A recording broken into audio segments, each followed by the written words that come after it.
America के हमले में ईरान के परमाणु संयंत्र को पहुंचा भारी नुकसान। ईरान के फार्दो परमाणु संयंत्र की हमले के पहले और बाद की सैटेलाइट तस्वीर सामने आई। ईरान में हमला करने के बाद लौटते हुए B-2 स्टेल्थ बॉम्बर्स विमान का वीडियो सामने आया। मिसौरी के नॉब नॉस्टर में व्हाइटमैन एयरफोर्स एयरबेस में उतरे। ईरान पर हमले को लेकर एक बार फिर अमेरिकी राष्ट्रपति डोनाल्ड ट्रंप का बयान आया सामने। कहा कि अमेरिका ने जोरदार और सबसे सटीक हमला किया। अमेरिका ने ईरान पर हमले की दी पूरी जानकारी। ईरान के 3 परमाणु ठिकानों पर 7 B-2 बॉम्बर्स में बम गिराए। अमेरिका ने ईरान में चले ऑपरेशन का नाम ऑपरेशन मिडनाइट हैमर दिया था। इसमें 125 से ज्यादा जेट शामिल हुए थे। B-2 बॉम्बर विमान के करीब 37 घंटे का सफर रुका। बीच हवा में भी कई बार रिफ्यूलिंग हुई। इस्फहान और नतांज न्यूक्लियर साइट पर 30 टोमाहॉक क्रूज मिसाइल दागी गई हैं। इन्हें 400 मील दूर अमेरिकी पनडुब्बियों के जरिए लॉन्च किया गया। अमेरिकी रक्षा मंत्रालय की 2 टूक ईरान की सेना और नागरिकों को निशाना नहीं बनाया गया है। सिर्फ 3 न्यूक्लियर साइट्स पर सटीक हमला हुआ है। अमेरिकी रक्षा मंत्री पीट हेग्सेथ बोले कि ईरान पर हमले का मकसद वहां सत्ता परिवर्तन नहीं है। अमेरिका के ईरान पर हमले के बाद तनातनी जारी। ईरान के विदेश मंत्री ने कहा, बातचीत का अब सवाल ही नहीं है। परमाणु ठिकानों पर हमले का अंजाम देखेगा अमेरिका। ईरान के विदेश मंत्री अब्बास अरागाची बोले, इजरायल का साथ देकर अमेरिका ने कूटनीतिक छल किया है। डिप्लोमेसी अब कोई ऑप्शन नहीं। अमेरिका के विदेश मंत्री मार्को रूबियो का बयान। कहा कि हमारा अगला कदम ईरान सरकार पर निर्भर करता है। क्षेत्र में मौजूद अमेरिकी सैन्य बल पर हमला नहीं करने की हिदायत दी। इजरायल और अमेरिका के हमले के बीच तेहरान में जनजीवन दिखा सामान्य। बिजली, पानी या बुनियादी सेवाओं में किसी तरह की बाधा की खबर नहीं। रूस ने अमेरिकी हमले को गैर जिम्मेदाराना बताया। कहा कि राष्ट्रपति पुतिन की अमेरिकी राष्ट्रपति ट्रंप से बातचीत का कोई प्लान नहीं। फ्रांस ने अमेरिकी हमले में शामिल होने से इनकार किया। परमाणु ठिकानों पर हमले पर चिंता जताई। ब्रिटेन के पीएम कीयर स्टारमर की ईरान से अपील। अमेरिका इजरायल से करे बात, शांति बहाली के लिए प्राथमिकता होनी चाहिए। यूनाइटेड नेशन सिक्योरिटी काउंसिल में रूस और चीन ने अमेरिका की निंदा की। हमले गैर जिम्मेदाराना, खतरनाक, उकसावे वाला बताया। कहा कि अमेरिका की डिप्लोमेसी में कोई रुचि नहीं। ईरान के राष्ट्रपति मसूद पेजेश्कियन ने प्रधानमंत्री मोदी से फोन पर बात की। दोनों नेताओं के बीच करीब 45 मिनट तक बातचीत चली। पीएम मोदी ने एक्स पोस्ट में दी जानकारी। कहा कि हमने मौजूदा स्थिति के बारे में विस्तार से चर्चा की है। हाल ही में बड़े तनाव पर गहरी चिंता व्यक्त की है। ईरान के राष्ट्रपति से बातचीत के दौरान पीएम मोदी ने क्षेत्रीय शांति, स्थिरता और आपसी सहयोग को प्राथमिकता देने पर जोर दिया है। तुरंत तनाव कम करने, संवाद और कूटनीति को आगे बढ़ाने का आह्वान दोहराया।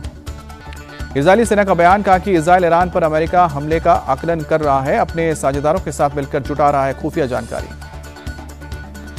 तल अवीव में इजरायली डिफेंस सिस्टम ने ईरान के कई मिसाइलों को इंटरसेप्ट किया। कई जगहों पर बजा सायरन। रूस जाकर राष्ट्रपति पुतिन से मिलेंगे ईरान के विदेश मंत्री अब्बास अरागाची। अमेरिकी हमले पर होगी बातचीत। ईरान से लड़ाई पर बोले इजरायल के पीएम बेंजामिन नेतन्याहू, अब लक्ष्यों को प्राप्त करने के बहुत करीब हैं। इसके लिए कदम दर कदम आगे बढ़ रहे हैं। IAEA प्रमुख रफाल ग्रासी ने इजरायल और ईरान से शांति के मार्ग पर लौटने का आग्रह किया। ग्रासी ने संयुक्त राष्ट्र सुरक्षा परिषद के आपातकालीन सत्र को संबोधित किया। यरूशलेम के पुराने शहर की दीवार पर फहराए गए अमेरिका और इजरायल के झंडे। ईरान पर अमेरिका हमले का स्वागत। ईरान पर अमेरिकी अटैक के बाद दुनिया भर में कच्चे तेल के बड़े दाम, कीमतों में 2.5% की बढ़ोतरी दर्ज की गई। ऑपरेशन सिंधु के तहत ईरान से 285 भारतीय नागरिकों को दिल्ली लेकर लौटी फ्लाइट एयरपोर्ट पर राज्य मंत्री पवित्रा मार्गरेटा ने रिसीव किया। ईरान से आए भारतीय नागरिकों ने सरकार और विदेश मंत्रालय का आभार जताया। अभी तक 1700 से ज्यादा भारतीय नागरिक लौटे ईरान से। गृह मंत्री अमित शाह के बयान पर बिहार में सियासी बवाल। बिहार बीजेपी चीफ दिलीप जायसवाल बोले, अमित शाह ने ऐसा नहीं कहा कि चुनाव बाद सीएम का चेहरा तय होगा। दिलीप जायसवाल की 2 टूक एनडीए का सीएम फेस नीतीश कुमार है, इसलिए नारा दिया है 2025 में फिर से नीतीश। आरजेडी नेता मनोज झा बोले, अमित शाह शब्दों के चयन में बहुत माहिर है। उनके बयान का मतलब है चुनाव बाद क्या होगा पता नहीं। जन स्वराज चीफ प्रशांत किशोर ने लालू यादव पर निशाना साधा। कहा कि उनकी मानसिकता पूरे बिहार को जानते हैं। आरजेडी उनकी फैमिली पार्टी है। पहलगाम आतंकी हमले पर एनआईए की जांच तेज। आतंकियों को पनाह देने के आरोप में पहलगाम से 2 लोग गिरफ्तार। छत्तीसगढ़ के रायपुर में गृह मंत्री शाह राष्ट्रीय फॉरेंसिक विज्ञान विश्वविद्यालय और केंद्रीय फॉरेंसिक विज्ञान प्रयोगशाला की आधारशिला रखी। अमित शाह बोले, सीएम साय और प्रदेश के गृह मंत्री विजय शर्मा के नेतृत्व में एंटी नक्सल ऑपरेशन में तेजी आई है।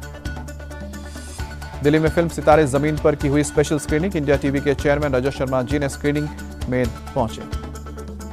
रजत शर्मा जी ने फिल्म सितारे जमीन पर की तारीफ की, कहा कि फिल्म न सिर्फ मनोरंजक है बल्कि एक मैसेज भी देती है। स्क्रीनिंग में पहुंचने पर आमिर खान ने रजत शर्मा जी का शुक्रिया अदा किया। अभिनेता आमिर खान के साथ कई राजनीतिक हस्तियों ने भी फिल्म देखी। गुलाम नबी आजाद, मनोज तिवारी और पूर्व क्रिकेटर शिखर धवन भी स्क्रीनिंग में पहुंचे। पटियाला में दिल दहला देने वाली घटना सामने आई है। फॉर्च्यूनर गाड़ी से एक ही परिवार के 3 लोगों की लाश बरामद हुई है। पुलिस जांच में जुटी।